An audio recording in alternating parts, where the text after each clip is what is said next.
Birinin Allah qulağına deyəndə ki, səni sevirəm, nəticəsi nə olur? 300 dənə əl əf olur, 1000 dənə əl əf olur.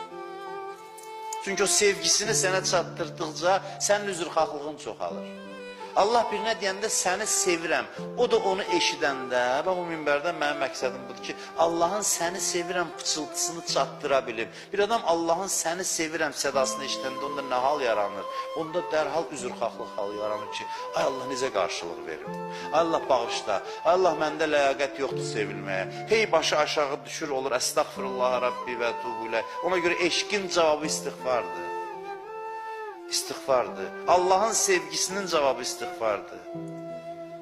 Amma eşqi hiss eləməyən adam əstəğfirullah deməkdən yorulur. Yaş 70 dəfə niyə deyirəm? Bir dəfə dedim bağışla eşitdi də.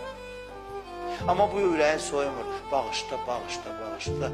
Cuşa gəlir qəlbi ki, ay Allah, sən məni bu qədər sevirsən. O sevgini hiss elətdirir Ramazan ayı. Ona görə istiğfar çoxalır bu ayda.